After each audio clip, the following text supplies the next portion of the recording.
कभी ऐसा हुआ है कि कोई काम इतना बड़ा लगे कि समझ ही ना आए कैसे शुरू कहाँ से करें? आज हम एक ऐसी कमाल की मानसिक तकनीक के बारे में बात करने वाले हैं जो किसी भी पहाड़ जैसी मुश्किल को छोटे-छोटे आसान कदमों में तोड़ सकती है। चलिए उस एक एहसास के बारे में बात करते हैं जिससे हम सब कभी ना कभी गुजरे हैं। वो एहसास जब कोई चुनौती, कोई काम इतना बड़ा लगता है कि हम बस वहीं के वहीं जम जाते हैं। ये एक बहुत जानी पहचानी फीलिंग है ना? जब किसी काम का पहाड़ इतना ऊंचा हो कि हम सुन्न पड़ जाते हैं, समझ नहीं आता कि पहला कदम भी कहाँ रखें। ऐसा लगता है जैसे हम बस वहीं फंस गए हैं, आगे बढ़ने का कोई रास्ता ही नहीं है। देखिए, इस तरह से घबरा जाना या उलझन में पड़ जाना बिल्कुल नॉर्मल है। पर सोचिए, क्या हो अगर इस उलझे हुए जाल को सुलझाने की एक चाबी हो, एक ऐसा तरीका जो इस सारी उलझन को साफ कर सकता है। इसका हल ज्यादा मेहनत करने में नहीं है, बल्कि सोचने का तरीका बदलने में है। और यहीं पर एक बहुत ही सरल लेकिन शक्तिशाली आइडिया हमारी मदद के लिए आता है। इस रणनीति को कहते हैं विघटन या डिकम्पोजिशन, और इसकी सारी ताकत बस एक मुख्य विचार से आती है: बड़ी समस्याओं को छोटे छोटे संभालने लायक टुकड़ों में तोड़ना। हाँ, सुनने में यह बहुत आसान लगता है, लेकिन यह अविश्वसनीय रूप से प्रभावी है।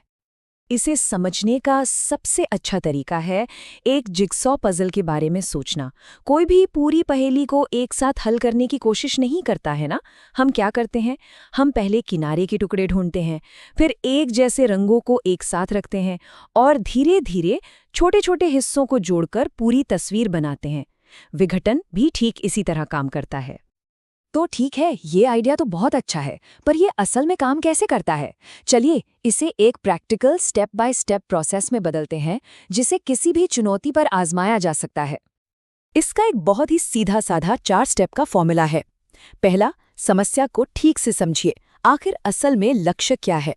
दूसरा, उस बड़ी समस्या को छोटे छोटे संभालने लायक हिस्सों में तोड़ दीजिए। तीसरा, हर छोटे हिस्से को एक एक करके हल कीजिए। और आखिर में इन सभी छोटे समाधानों को एक साथ जोड़कर अपना बड़ा हल तैयार कर लीजिए। लेकिन सवाल यह है कि ये तरीका इतना असरदार क्यों है? इसका राज सिर्फ लॉजिक में नहीं, बल्कि हमारे दिमाग के काम करने के तरीके में भी छिपा है। जब हम किसी समस्या को तोड़ते हैं तो वो सिर्फ छोटी नहीं होती, वो आसान भी हो जाती है। हमारी समझ बेहतर होती है, और तो और कई बार तो हम अलग अलग हिस्सों पर एक ही समय में काम कर सकते हैं, जिससे पूरी प्रक्रिया तेज हो जाती है। और इसका मनोवैज्ञानिक असर तो देखिए, वो तो कमाल का है। इस चार्ट को देखिए। एक बड़ी समस्या जिसे लगभग 95% मुश्किल माना जा रहा था, जब उसे छोटे छोटे टुकड़ों में तोड़ा गया तो वही काम सिर्फ 25% मुश्किल लगने लगा। सोचिए जरा, कितना बड़ा फर्क है। जो काम पहले एक पहाड़ जैसा लग रहा था, वो अचानक से चढ़ने लायक लगने लगता है। और ये सिर्फ कोई किताबी कॉन्सेप्ट नहीं है, ये दुनिया की कुछ सबसे शक्तिशाली प्रॉब्लम सॉल्विंग तकनीकों की, आप कह सकते हैं, नींव है। कंप्यूटर साइंस जैसे क्षेत्रों में इसी मूल सिद्धांत को बड़े फैंसी नाम दिए गए हैं, जैसे डिवाइड एंड कॉन्कर या डायनामिक प्रोग्रामिंग। ये तकनीकें बड़े बड़े सॉफ्टवेयर और सिस्टम बनाने के लिए इसी एक सरल विचार का इस्तेमाल करती हैं।